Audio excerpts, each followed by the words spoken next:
Chapter 1: The Lure. The park was half dead, a forgotten wound in the city's flesh where broken street lamps buzzed with clouds of fat flies that moved like living smoke in the jaundiced light. The ancient fixtures leaked their sickly glow through cracked glass housings, casting everything in the pallor of diseased skin. Mist clung low to the grass like the breath of corpses, thick and clammy, muffling the distant growl of the highway that sounded more like a dying beast than traffic. The fog rolled in thick waves across the cracked walkways, where weeds pushed through concrete like gnarled fingers clawing up from buried graves. Marco walked with his arm draped around Emily's shoulders, his thumb tracing lazy circles on the damp sleeve of her leather jacket.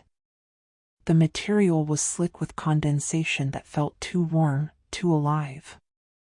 Her laugh steamed in the cold night air, a sound that seemed to hang in the mist longer than it should have, echoing back from the twisted shadows of leafless trees that stood like skeletal sentinels around the park's perimeter. Their branches reached toward the bloated moon with the desperate hunger of starving things. The concrete beneath their feet was stained with decades of rain, rust, and things better left unnamed. Street art covered the few remaining benches, crude tags and obscenities that looked like they'd been carved with fingernails rather than spray paint. In the distance, a playground sat abandoned, its swings moving slowly in the windless night like hanged men swaying from their nooses. The chains creaked a funeral dirge that made Emily press closer to Marco's warmth. "This place gives me the creeps," she whispered, her breath visible in small puffs that dissipated into the murk. Her voice seemed to be swallowed by the oppressive atmosphere, as if the very air was hungry for sound. Marco squeezed her shoulder, feeling the delicate bones beneath the leather. "We're almost through it," he murmured, though he couldn't shake the feeling that something was watching them from the writhing shadows between the trees. The sensation crawled up his spine like cold fingers, making the hair on his neck stand at attention. The van came without warning, headlights cutting through the fog like twin suns going nova, engines screaming with the mechanical fury of something rabid and starving. The sound shattered the cemetery quiet of the park, a metallic howl that seemed to come from every direction at once. Tires hissed against wet asphalt as it skidded to a stop 10 feet away, the smell of burning rubber mixing with the already fetid air. The vehicle was a hulking beast of rusted metal and primer, its surface pocked with dents that looked suspiciously like the impressions of human fists beating against it from the inside. The doors burst open with the violence of gunshots, disgorging shapes that moved with predatory purpose through the swirling mist. They were men, but men transformed by something terrible. Their faces were masks of concentrated hunger, eyes that reflected light like those of nocturnal hunters. Their clothes were stained with substances that could have been mud or something far worse, and they moved with the coordinated precision of a pack that had done this many times before. Marco shoved Emily behind him, his body moving on instinct even as his mind struggled to process what was happening. The fog seemed to thicken around them, as if the very air was conspiring with their attackers. He didn't even get a word out before something heavy, a blackjack or maybe a lead pipe, cracked against the side of his skull with the wet sound of an egg breaking. Stars exploded across his vision, and the world went white, then red, then black. The last thing he felt was rough hands under his arms, dragging him across the gravel that tore at his clothes and skin like hungry teeth. Emily's scream sliced through the night like a blade, high and desperate and utterly human in its terror. The sound seemed to wake something in the darkness, as if her fear was a signal that other hungry things had been waiting for. She clawed at the hands that grabbed her, her nails raking across a face, wet warmth spilling under her fingertips, the copper taste of blood filling the air.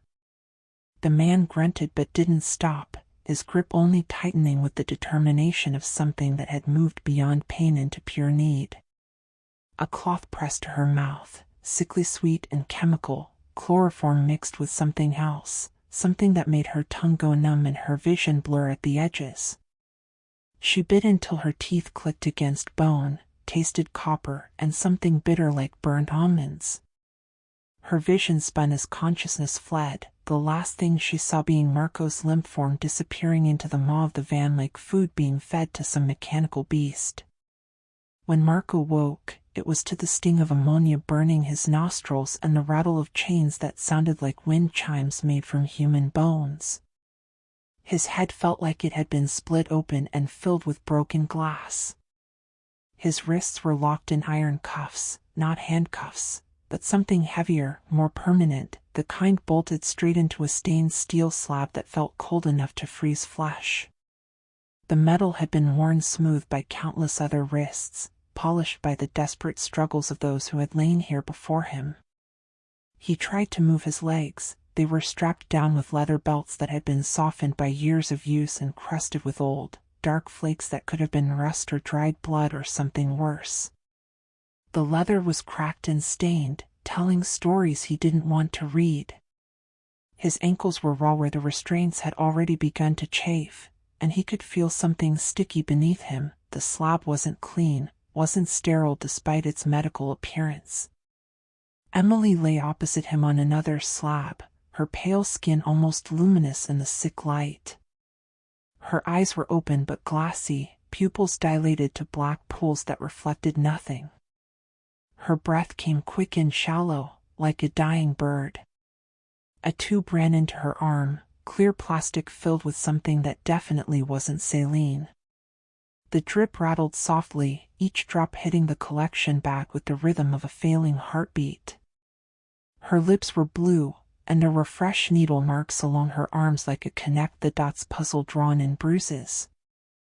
The room was wrong in ways that hurt to perceive. Yellow light buzzed overhead from fixtures that swayed slightly, as if the building itself was breathing. The walls were tiled in a sickly green that might have been white once, streaked with rust and something darker that had dried in long, finger-like trails. A drain in the center of the floor glistened wet, surrounded by brown stains that spread out like the petals of some obscene flower. There was a smell he couldn't place at first, copper and antiseptic and burned meat, but underneath it all was something sweet and rotting, like flowers left too long on a grave. Medical equipment lined the walls, not the clean, modern machinery of a hospital, but older things, repurposed and modified in ways that suggested purposes far from healing. Bone saws and scalpels shared space with devices that looked more like medieval torture implements than surgical tools. Everything was stained, nothing was sterile, and the very air seemed thick with the accumulated suffering of those who had been brought here before. A figure moved in the shadows beyond the reach of the swaying light. The sound of boots on wet tile echoed with the slow, deliberate pace of something that had all the time in the world. He stepped into the light slowly, savoring the moment like a gourmet approaching a long-awaited meal. He was peeling off bloody gloves that made wet, sucking sounds as they came free, tossing them onto a tray that rattled with metal instruments arranged with surgical precision. His apron was stiff with old gore, streaked from throat to knee in patterns that suggested he'd been working for hours or maybe days without stopping to clean himself. His face was gaunt, cheekbones sharp enough to cut glass, his eyes fever-bright with the intensity of absolute conviction. His skin had the waxy pallor of someone who hadn't seen natural sunlight in years, and his smile revealed teeth stained yellow by whatever chemicals he'd been breathing in this charnel house. His hands, now gloveless, were covered in old scars and fresh cuts, as if he'd been using himself as practice. "Good," he said, his voice hoarse with something that might have been joy if joy could be surgically removed from everything that made it human. "You're awake. I wanted you awake for this. It's so much better when you're awake." He picked up a bone saw from the tray and held it up so it caught the light, turning it slowly like a priest displaying a sacred relic. The teeth were still wet with something that dripped slowly onto the floor, each drop adding to the stains around the drain. The tool had been used recently, very recently, and the smell of burned bone hung in the air like incense in a devil's cathedral. "You two are perfect," he whispered, his voice taking on the reverent tone of a lover or a prophet. Adam and Eve. My first specimens for the new project. Do you know how long I've been waiting for subjects like you? Young, healthy, unblemished by the decay of living. The saw's motor whined once, sharp and metallic, a sound that seemed to burrow into their skulls and nest there like some mechanical parasite. He killed it again after just a moment, just enough to let them hear it sing, to let the promise of what was coming settle into their bones like ice water. Emily awakened and began to sob, the sound wet and broken, but he only smiled wider. We're going to make history tonight, he continued, moving closer to Emily's slab with the careful steps of a surgeon approaching his masterpiece. You're going to be the first to experience true plastification, not just of the flesh, but of the mind itself. I'm going to preserve you forever, keep you conscious and aware while your bodies become something new, something better than merely human. He leaned over Emily, close enough that his breath fogged her face, and whispered words that would haunt Marco's dreams for however long he had left to dream them.